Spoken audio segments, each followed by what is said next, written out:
Hello there, Alma. Father Jonas here. I'm joining you in praying that God may continue to heal you. Follow me in this prayer as you continue to ask for God's help, God's mercy, and God's healing. So now we pray. Lord, look upon me with eyes of mercy. May your healing spirit rest upon me. It is through your power that I was created. Since you created me from nothing, you can certainly recreate me. Fill me with the healing power of your Spirit. May your life-giving powers flow into every cell of my body and into the depths of my soul. Mend what is broken, cast out anything that should not be within me. Rebuild my brokenness. Restore my strength for service in your kingdom.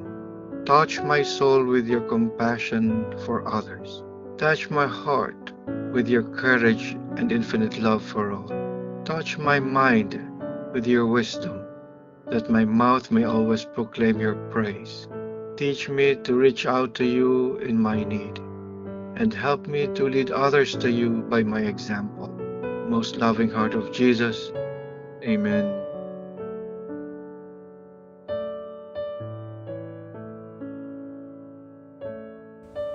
Hi, Alma. Uh,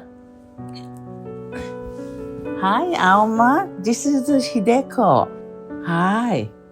It was so good to see you today, but I wish you open your eyes real wide so I can see your pretty brown eyes.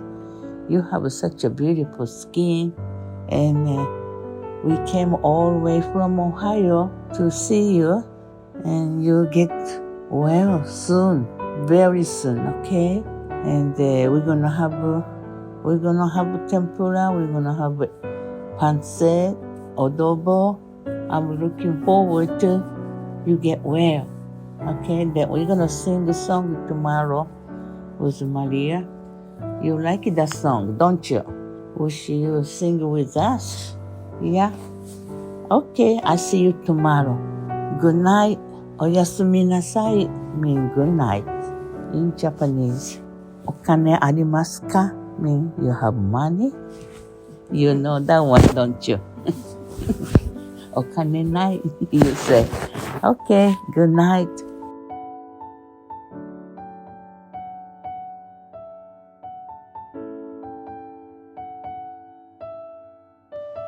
Hello, Alma. This is Jay. Maria, Simon, and Jay. Yep, that one. Kind of short, a little pudgy, rapidly balding, but still good looking, Alma. Alma, you get well, stay strong, work like crazy. A lot of folks are praying and pulling for you out here. You take care. We'll talk to you soon. See you, Alma.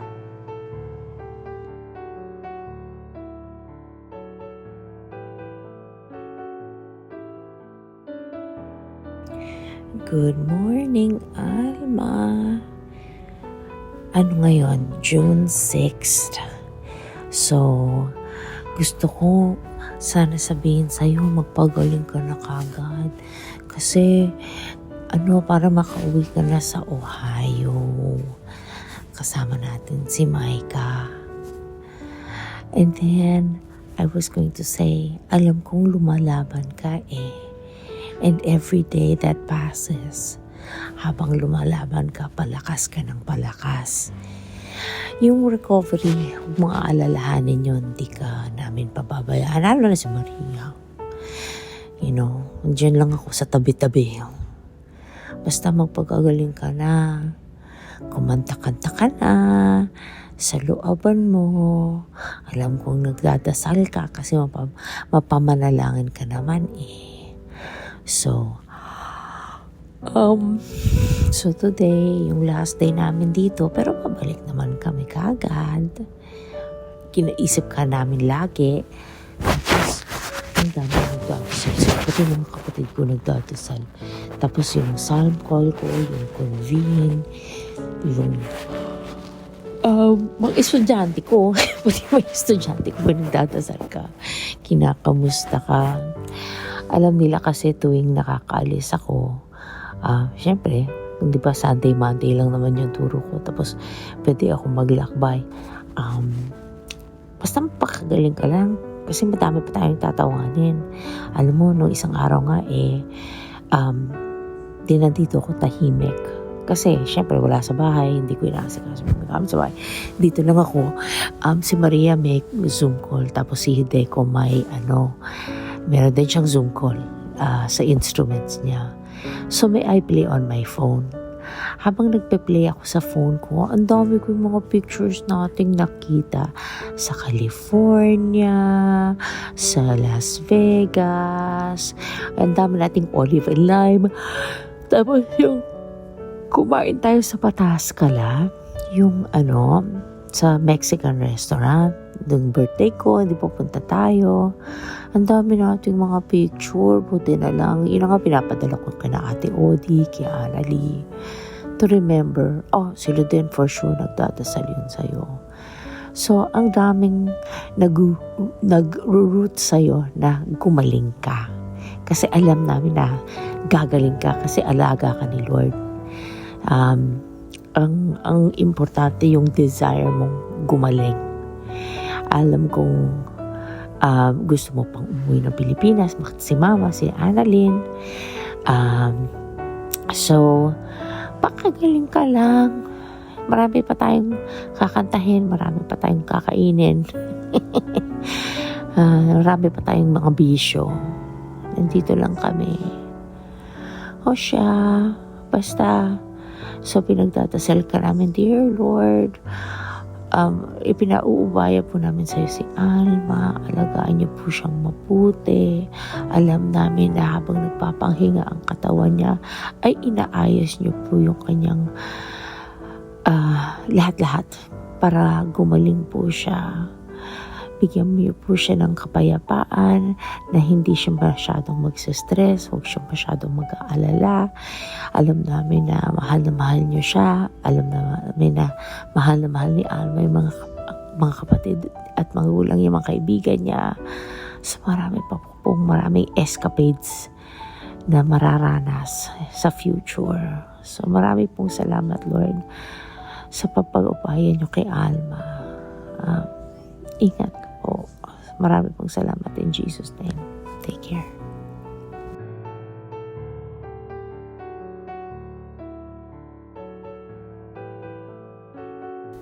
Hi Alma, request ni Maria, kantahin itong Jerusalem Shel Sahab para sa'yo.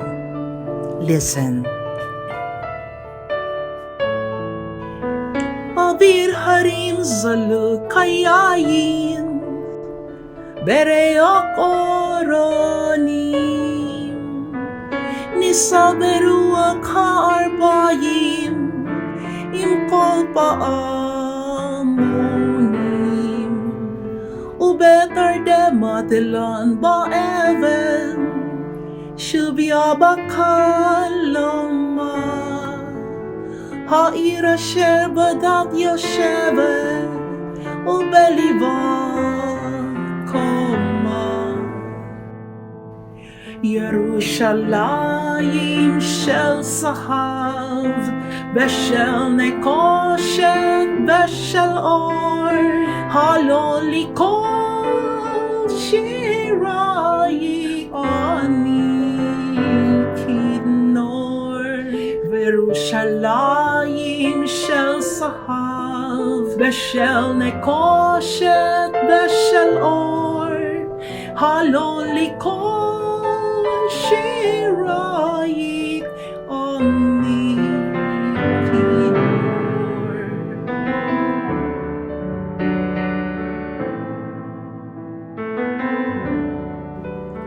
Ekayav Shuborot Hamayim Kikar Hashukreka Be'en Poked Ha'arba Habayit Ba'ir Ha'atika Ube me'arot asher basela Me'yelelot ruka بأن يرد اليوم هملا بدرك يريكو يروشلايم شل صحاف بشل نقاشت بشل اور حالون لكل شرايك آنيكي نور يروشلايم شل صحاف بشل نقاشت بشل اور حالون لكل شرايك آنيكي نور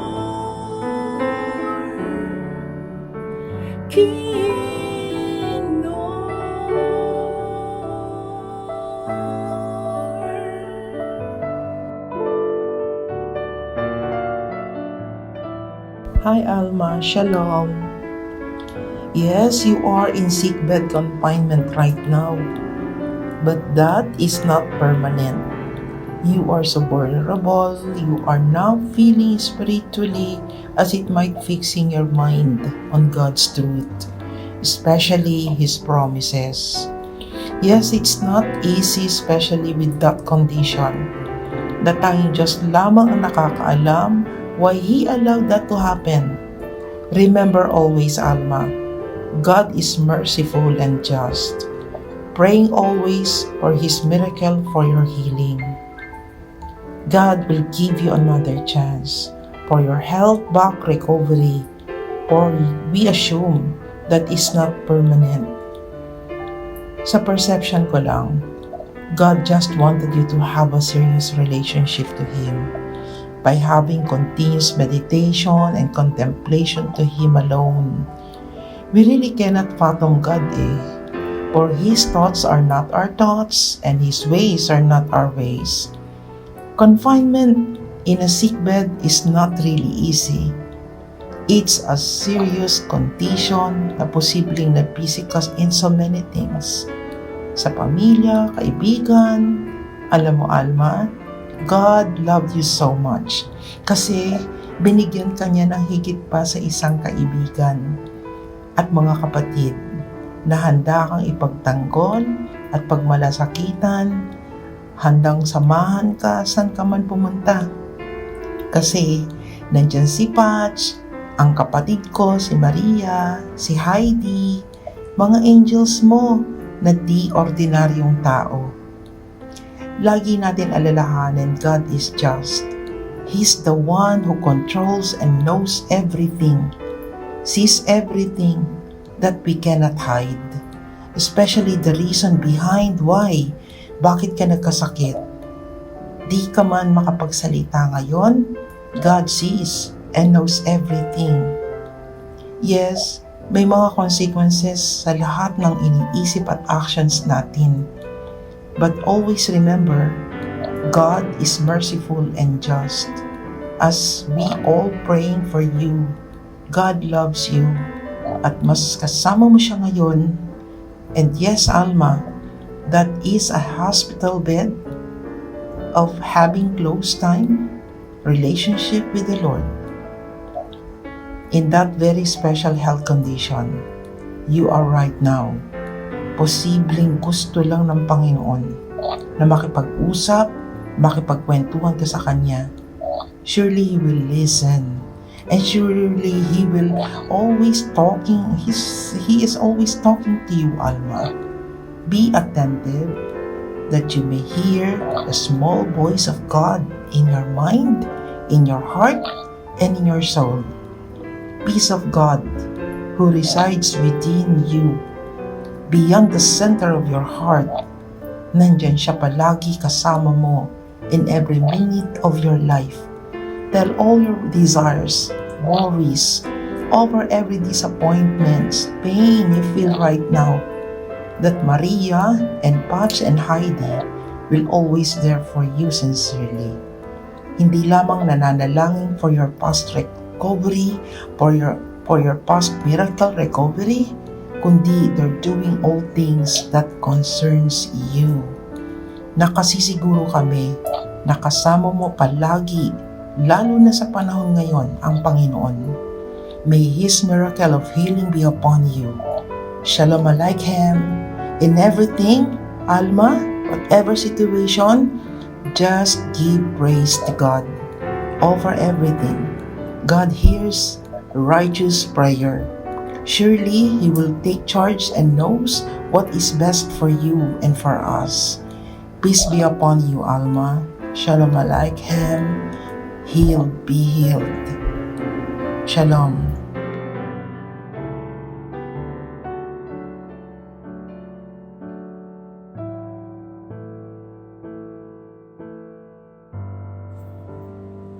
Alma? Okay, so si Maria to. So, gusto ko lang sabihin na, alam mo, mahal na mahal ka namin, mahal na mahal kita bilang kaibigan ko at bilang kapatid ko. Sana nga magkadugo na lang tayo. Sabi mo nga, di ba, magkapatid tayo. So, lagi kang nasa isip at dasal namin ni Jay, araw-araw yan. And then, I'm rallying mga kaibigan natin, mga taong alam ko na mahal ka to pray for you. Okay? So, Alma, alam mo, you're so strong. Ang tapang mo, Alma. Kahit tahimik ka lang ngayon, ramdam pa rin namin yung strength mo at yung grace na laging dala mo.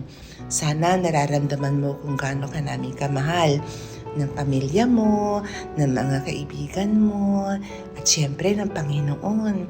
Alam ko na mahal mo rin ang Panginoon. Hindi mo kailangan magsalita, basta magpahinga ka lang. Huminga ka. Tapos alalahanin mo na hindi ka nag-iisa, okay? Parang pamilya na talaga kita, Alma, and I promise I will try my best sa lahat ng bagay para sa'yo. Okay? Alam mo naman yan, di ba? At kapag gumaling ka na, ihahanda ko na yung passport mo, ha? Kasi pupunta tayo sa Japan, pupunta tayo sa Hong Kong, sa Italy, sa Hawaii, sa Canada, at saka sa Paris. So, lahat ng gusto mong puntahan, sasama kita. Tapos, alam mo ha, talagang sobrang nagpapasalamat ako sa lahat ng panahon na magkasama tayo. Tapos tsaka sa mga susunod pa. Pag nga hindi mo na nga ako nagpapatugtog ng mga music sa kotse natin eh. Kasi yun na pag napapatugtog ko, sabi ko, kailangan na dito si Alma sa tabi ko pag pinatugtog ko to. So, alam mo ha, ang pagaling ka at saka isipin mo palagi, teka, maraming nagdadasal sa akin. I have to bounce back. Okay? Yan ang palagi mong iisipin.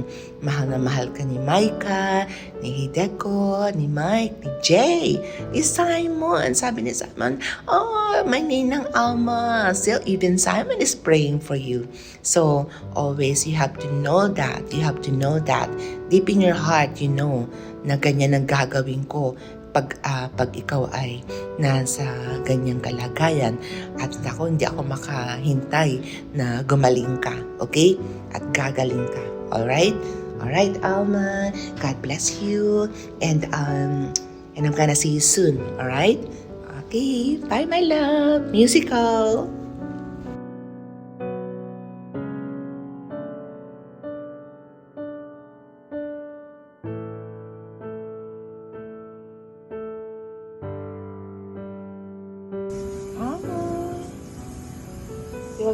We're gonna sing another song for you, okay, Alma? And then you will open your eyes na, ha? I want you to open your eyes again, ha? Sige na, sister. Sige na, sister, ha? Okay. We will sing again, ha? This is your favorite Christian song, and You sing with us, alright? 1, 2, and then you sing with us, okay? We will sing together for the Lord, ha? Okay. Okay, 1, 2, 3. I love you, Lord, and I lift my voice to worship you, oh my soul. Rejoice, take joy in what you hear. May it be a sweet, sweet sound in your ear. I love you, Lord, and I lift my voice to worship you, oh my soul. Rejoice, take joy, my King, in what you hear. May it be a sweet, sweet sound in your ear. Oh boy, All we are right. ready for contest. Yeah, we're ready for the contest, Alma. You're the judge. Yeah, you did that. You're the judge, Alma. Oh, she's just moving the hand. Yeah, I know. She's moving her hands. Here, let me hold. Can I hold? Hi, Alma. You try hard, huh? You're trying hard. Yeah. Yes. Try tell us something. Open your eyes. I want to see your eyes. You want to see your beautiful eyes? Yeah. Can you squeeze it? Can you squeeze it? Squeeze it. Alma, can you squeeze it? Try it. Come on. Squeeze. Come on. Squeeze Come on, my try hand. it. Squeeze my hand. There it is. Come There on. it is. There it is. Alma. Come on. Come on. Alma. Yeah. Try. Look it. Ah, yep. Uh-huh. Yep. Squeeze Thank it. you, Alma. Squeeze Alma. Thank you. Thank you, Alma. You're moving legs. You're moving your legs. Moving your head. Yeah. There you go. Oh There my you go. goodness. Ah, you're trying to impress us. Are Yeah. you trying to impress us, Alma? Trying so Are you hard. trying to impress us? Yeah. Why not? Doing a good job. Yeah. Doing a good job, Alma. Oh my goodness. There you go. Look, Moon. Yeah. Lifting up. Lift arm up. Can Yeah. you lift up? Little bit. Yeah. Ah. Ah. Hey. Hey, good Hey. job. Oh. Thank you, Oh, Alma. thank you. Thank my you, goodness. Alma. Uh-huh. Alma. Alma, Alma. are you trying to impress us, really? Look at that. We're Oh. impressed. We're impressed. Oh, my Thank you, goodness. Lord. Yeah, thank you, Lord.